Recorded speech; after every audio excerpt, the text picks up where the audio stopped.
Please enjoy this uninterrupted conversation as part of our academic integrity series brought to you by Integrity for Education.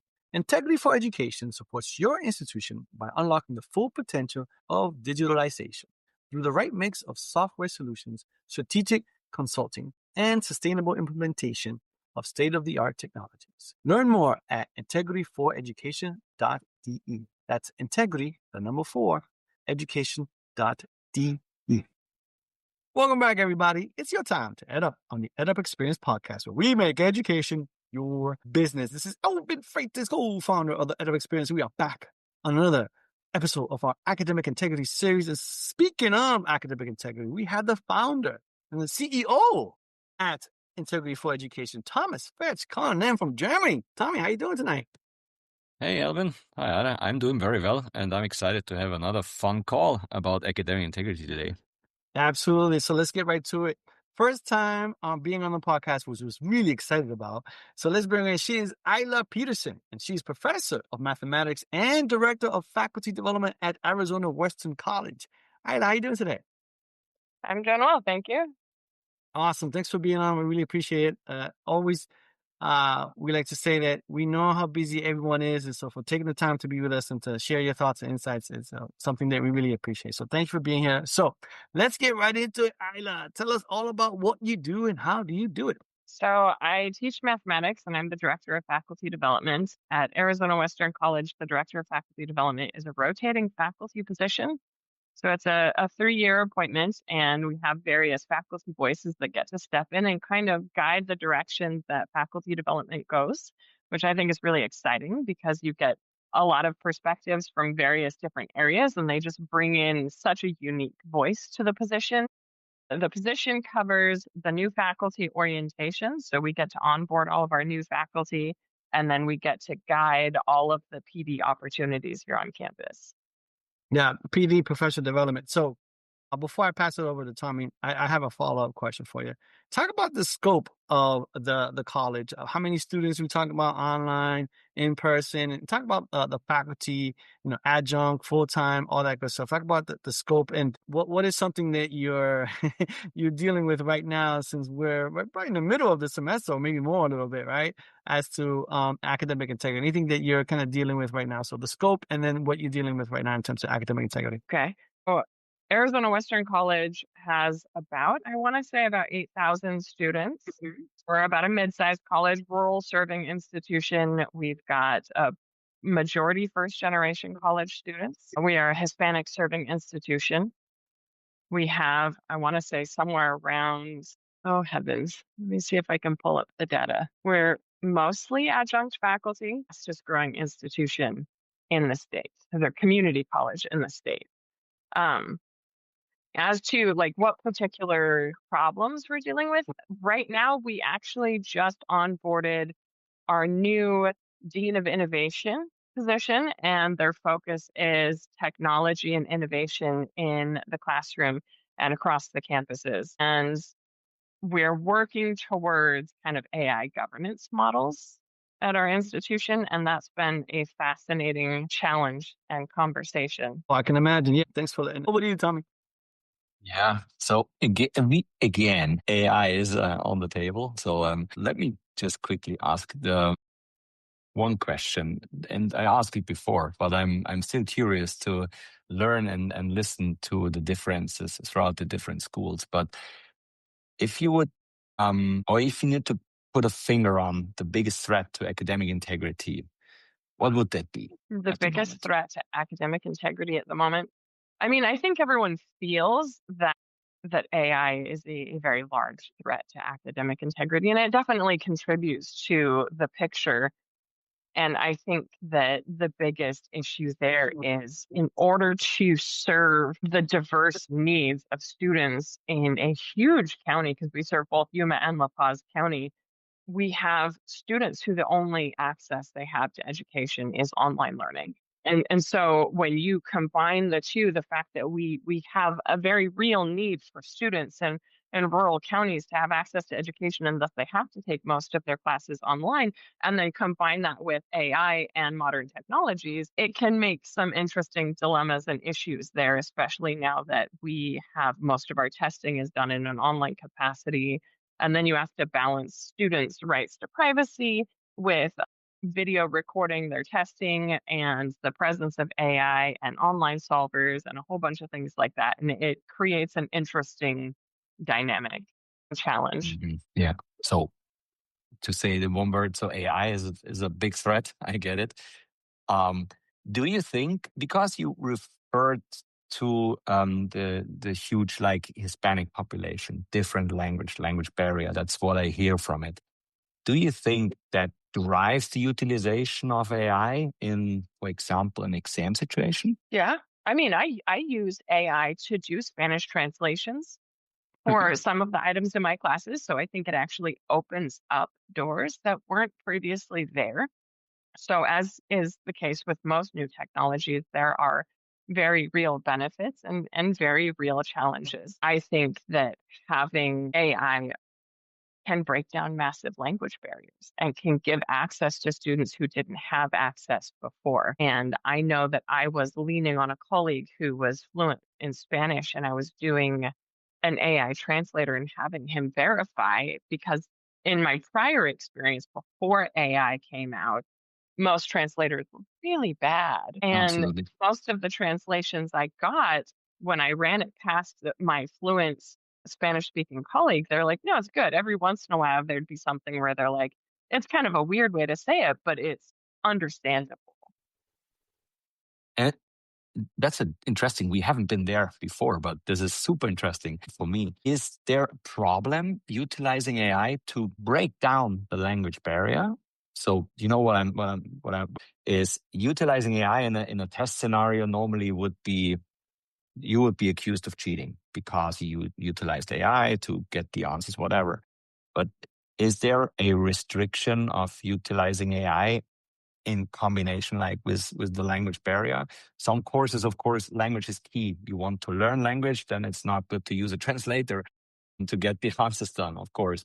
That's what I try to figure out. So if it helps you to overcome the language barrier in a mathematics course, for example, maybe it doesn't matter because you understand the exercise better, and then you can start calculating, and the calculation would look the same. Doesn't matter if it's English, German, Spanish, French, or whatever language in the world. So that's what my question is all about. So, are you asking if there's a reason why students shouldn't be allowed to use AI for language translation purposes in an assessment? Is that what you're saying? Is it allowed? No, I don't. Like personally, I don't. I'm not aware of any other faculty who do. So I do. I teach mathematics, and the way that I've been using AI translation in my classes is I code my assessments in VS Code in LaTeX, and VS Code has Copilot running in the background. Mm. I have it trained to kind of take all of the questions I have in my assessments and convert them to Spanish. And so all of my assessments are paper pencil, and the front side is in English and the back side is in Spanish. And Nice. what I have Hmm. seen my students, because the lessons are in English, their homework is in English, the lesson videos are in English, and so their assessments being in Spanish, I've had students tell me they're like, it's not really helpful because of the fact that I'm having to do everything else in English, that when I get it in Spanish, all my understanding of it is actually in English. But I have discovered they'll use it on occasion when they're struggling to understand the English phrasing, and they'll flip it over and they'll read it in Spanish, and it will add some clarity, and then they'll flip back and then do the work in English. So it's new. I've only started doing it this semester, so I'm intrigued to see. I'm going to survey my students at the end of the semester and see if having that Spanish interpretation always available for at least assessments has been helpful to them. Now, I know that some of my students use translators on their personal computers when they're doing their homework. So I imagine they're using it already, but no, they're not allowed to actually use the AI for interpretation live in the assessment scenario. In the assessment. So yeah, so you answered it perfectly. So you would more or less give them support, um, delivering them as a ready set translation, so they can flip it over, but they still need to do the work in English, of course. So that was my question. Because if you would allow AI to do that, so how would you deviate the cheating from the actual? I don't know. I try to understand the context matter. So that seems to be very difficult. Talking a little bit more about academic integrity, do you utilize technology to tackle cheating, for example, or academic dishonesty in your institution? We piloted the Turnitin where they were sending their we had the Turnitin previously where it wasn't AI identifying. It was just identifying plagiarism. And I know that they piloted the AI identification aspects of Turnitin, and the people who gave feedback said they weren't impressed, and we didn't adopt it ultimately. Mhm. So in terms of technology, 'cause I personally feel that AI seems to be the heaviest, or at least chatbots, that type of AI seems to have the heaviest impact on academic integrity issues within the writing fields.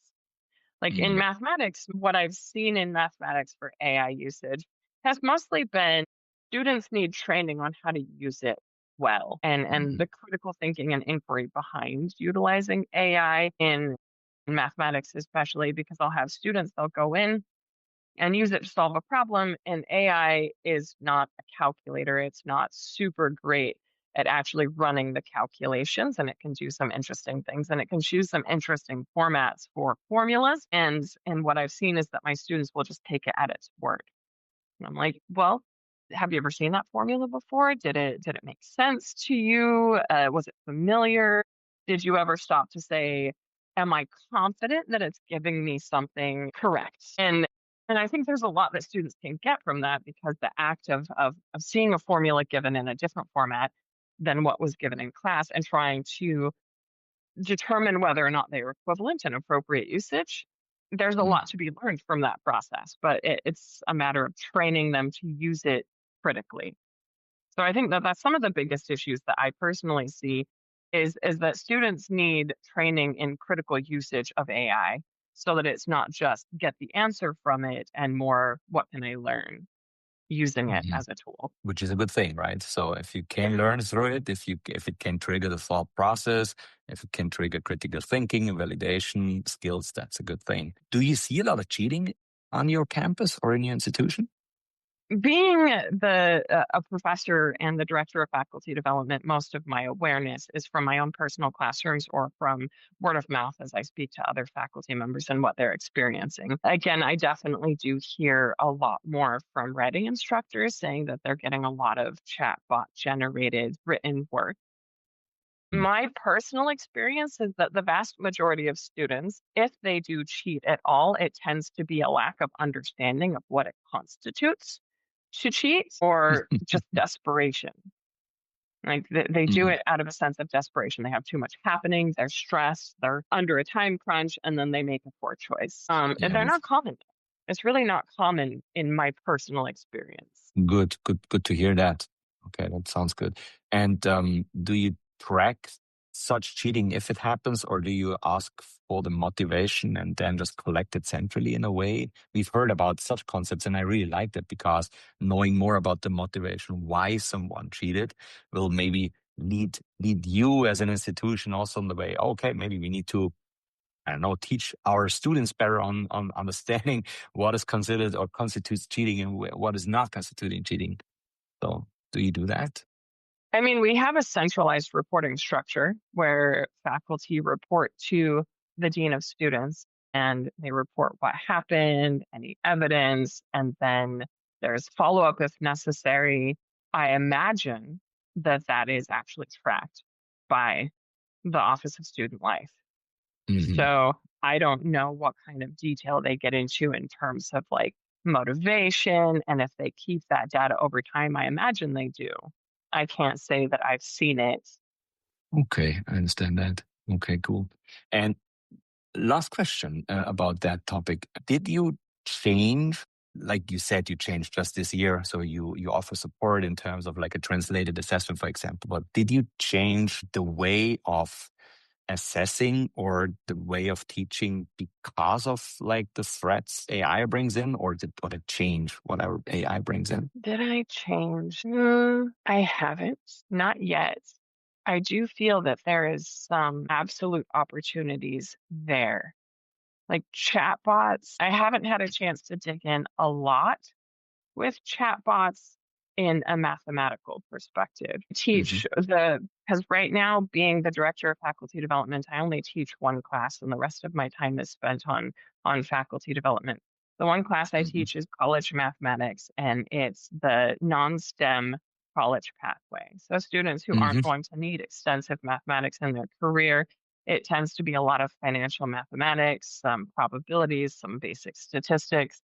And in my experience, at least with ChatGPT, and I know that some AI are more dedicated towards mathematics, but I've I've been underwhelmed with its ability to do a lot of the mathematics we have in this class with the accuracy that I'd like to see.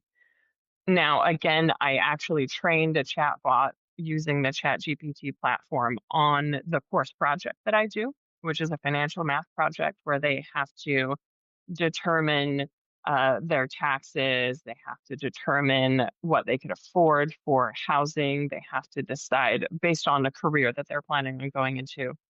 They have to decide what kind of a house they could afford, what kind of down payment, what kind of payments they'd have to do, what would happen if they paid a little bit more, things like that. And I trained a chatbot on my course project, and I tried to prompt it to not just spit out answers, and then I actually released it to my students to see how they did with it. And I had them self-report like how they felt about it, whether or not they used it. I didn't enforce, they didn't have to use it. And that's where I told you, whereas like most of what I saw is the chatbot produced the financial formulas in an unusual format, not how I Hmm. taught it in class. And I noticed that the vast majority of my students just, okay, sure, grab the formula, do what it told them to. And I was surprised, and it made me realize that like, oh, okay, it's helpful. It did help. It increased the number of students that successfully completed and submitted the project. And it didn't have an impact on how they did on the midterm assessment that covered all of the same content. So it didn't diminish their learning, but it did increase how many students completed the project. So I was impressed by that. But I was surprised at how much they trusted it to just give them a correct approach. And Yeah. so I probably will in the future if I use that chatbot again. I've coded it to give the formula correctly, first of all. But I think if I do that again, I'm going to have at least a section where we talk about critical usage of these tools. And I think that Yeah. that's the biggest thing that needs to be addressed, probably across the board, across the entire curriculum, is how do we use these tools in a way that supports our learning instead of just producing answers for us to copy down. Right. Right. Because there is no real learning in it, right? Just copy pasting answers, not Mhm. knowing what I copy paste is not very useful in a learning process. That's true. All right. Agreed. Elvin, maybe you have another question. Yeah. I want to jump in and talk about your part of faculty development. So I knew you mentioned that you do orientation. So what do you cover with faculty in terms of academic integrity? Can you tell us about that process and what you're talking about and what their questions are about academic integrity? So most of what I cover is because my fundamental belief about academic integrity issues is kind of what I mentioned previously. The idea that we have to make clear what that means in the context of our classroom. What does academic integrity look like? What does being an ethical mathematician look like? What is unethical in mathematics and mathematical learning? What does it mean? Right. We Hmm. have to be clear with that because students come in and, for example, is working together on your homework an academic integrity issue? Is giving your friend the answer on one of the questions on your homework assignment an academic integrity issue? Is glancing over at a neighbor on a test? I mean, that one I think most students would be like, yeah, that's an academic integrity issue. But I think that some of this stuff really needs to be clear, especially considering we're working with a primarily first generation student population. they don't necessarily understand. Not citing your work in a written paper, they don't necessarily understand that that's an academic integrity issue. Or the way you choose to copy paste someone else's statement from an article you read and the way you present that in your paper can cause academic integrity issues. Some of these students don't understand that.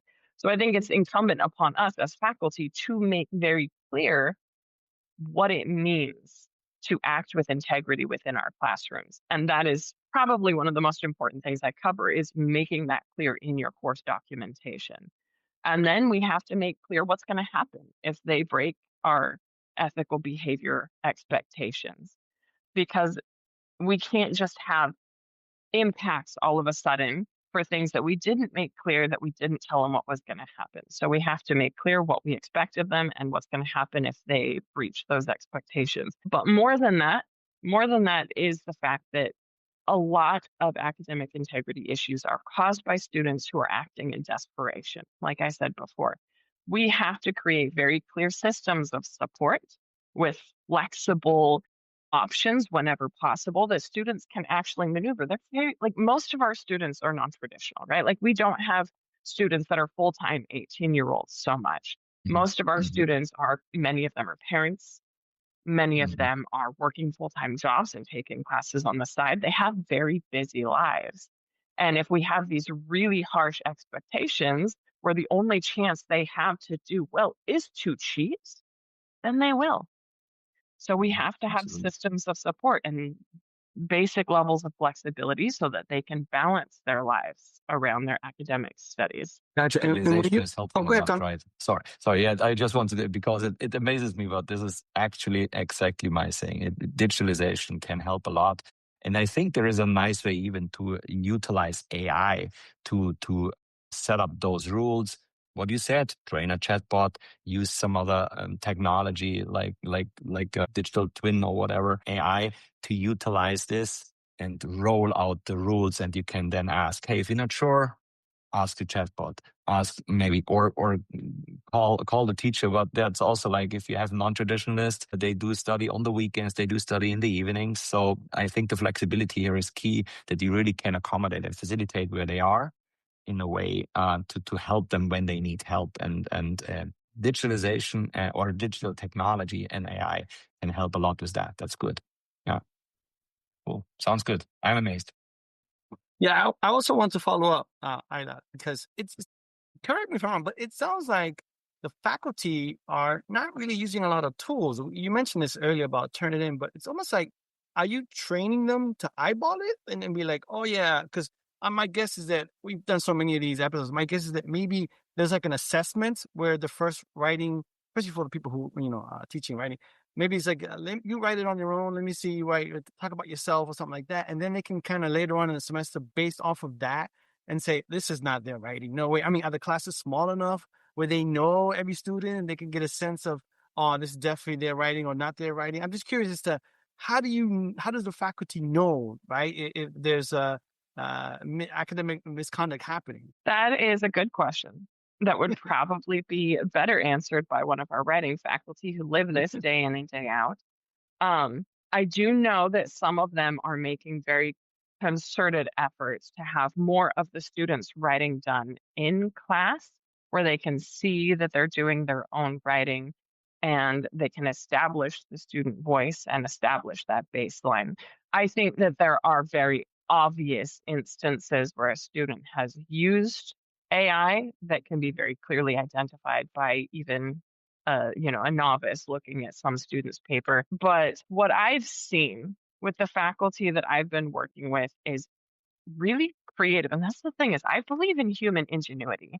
And I believe that faculty are wildly creative when they're faced with these kinds of challenges. And some of them take a little bit longer to kind of wrap their minds around what's happening, what it looks like, and what the response needs to be. But I'm already seeing really beautiful responses. Like I've got faculty who have switched from like the standard essay format to students who now have to do podcast style presentations of their research. So they have to speak it. And it's like, could they still feasibly be using AI to generate their spoken word? Sure, but they're still going to have to read it, make sense of it, understand it before they say it. So we're seeing just this huge diversity of creative responses and getting students to showcase the same kind of learning in just really interesting ways. Yeah, I love that because we actually had a higher education podcast conference this past July, and we met faculty that were teaching about podcasting and faculty that were using podcasting as part of the learning development process, which is fantastic. I think we're gonna see a lot more of that, and I love that. I think that's so smart. Tell us more fun stuff like that. What's happening with faculty development? What training do they want? What's coming up in the future in terms of faculty development? Because I think it's like putting a syllabus together just for them, right? You want to get them all this information so they're prepared and all that stuff. What's coming up for you, Isla? What are you thinking? So now that we have the Dean of Innovation, she's probably going to take over most of the heavy tech and AI type focus stuff. What I've mostly been doing in terms of PD is we're going to try to do a series of what I like to call like technology snack type PDs, where it's like we're going to take little tiny, like maybe 30 to 45-minute sessions to just showcase what's Notebook LM, what can it do, and actually get people in to try it out. We're going to showcase things like AI image generating software. What can it do? And I think we're just going to do little mini PD sessions just to get people aware of what's out there because there's so many. There's so many that are out there. And sometimes it's just a matter of getting them like looking at it and trying just one thing with it. And then they'll be like, the ideas are just generated based on like, oh, it can do that. That's cool. I'm going to use this here. So I think that's what my focus is going to be is just starting to increase awareness of what all is out there so that they can start coming up with ideas of really unique and creative ways to get their students engaged in their content. Gotcha. And just so I think I may be right, but correct me if I'm wrong. So on your campus, is it usage per assignment?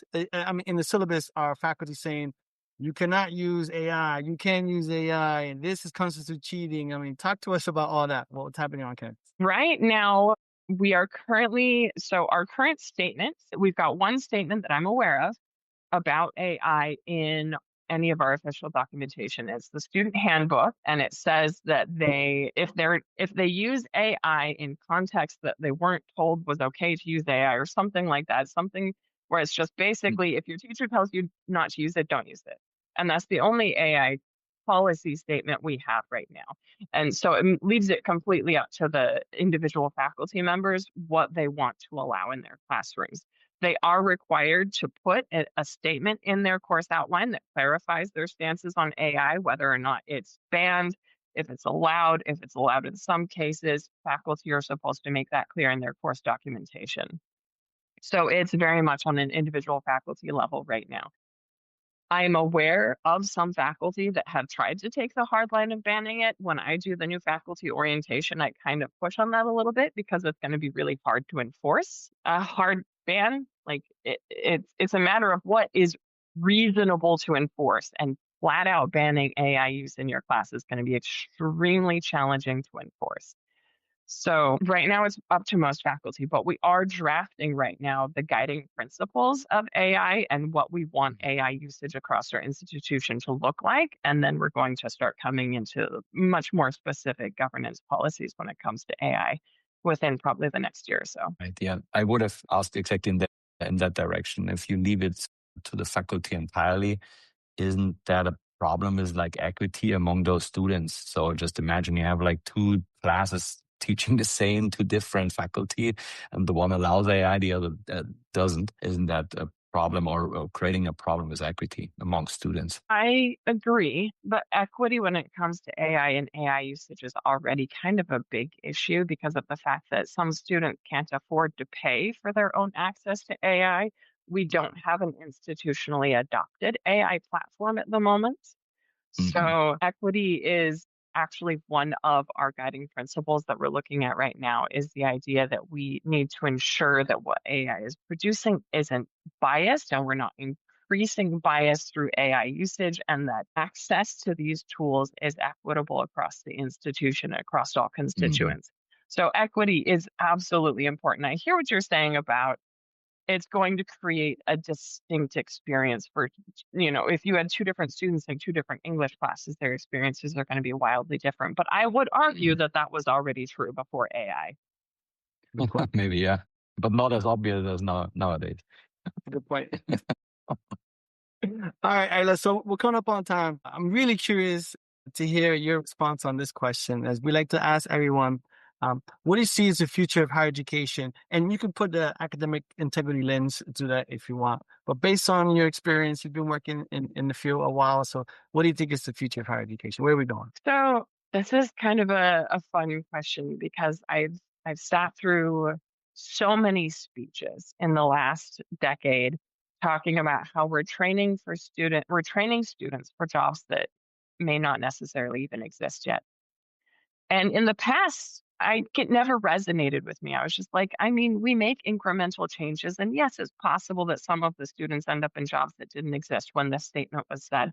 But I think this is the first moment where someone could say that to me now, and I'd just be like, yes, we are. We are changing. Like the world is changing because of AI and how fast it's advancing and the fields that it's impacting. For the first time ever, I truly fundamentally believe the statement that we are training students for jobs that do not yet exist. I don't know, honestly. I can't answer you. I don't know what education is going to look like a decade from now, but I will tell you it will be different. It will absolutely be different. So if we continue hanging on to antiquated conceptualizations of what learning should look like, we will fall behind. And we're already seeing people that are starting to lose faith in higher education, and we need to meet this moment. We need to meet this moment. If that's stackable certificates, if that's meeting the needs of the students who just need a career, they need food on the table, and getting them the skills they absolutely need so that they trust that when they come back, we can start filling in all the pieces and building up that lifelong learning conceptualization. We can do that. But I really do think that higher education will be different. And I can't say what it's going to look like, but it's going to be incredible. Yeah, Yeah. I agree. I love that. That's great. Great conversation. Thank you so much. First, let me outro my guest co-host live from Germany. He is Thomas Fetch. He's the CEO at Integrity for Education. Tommy, thank you as always for being with us. Thank you, Elvin. Thank you, Ala, for inviting me over, first of all, and another very deep and interesting, comprehensive discussion today about academic integrity and a little bit more, of course. Yeah, absolutely. And so with that, I want to outro her. She is Isla Peterson, and she is professor of mathematics and director of faculty development at Arizona Western College. Isla, thank you so very much for being with us. Thank you so much for having me. Absolutely. With that, ladies and gentlemen, you've just had up. Thanks for listening to this uninterrupted conversation as part of our academic integrity series brought to you by Integrity for Education. Integrity for Education supports your institution by unlocking the full potential of digitalization through the right mix of software solutions, strategic consulting, and sustainable implementation of state-of-the-art technologies. Learn more at integrityforeducation.de. That's integrity, the number 4, education.de.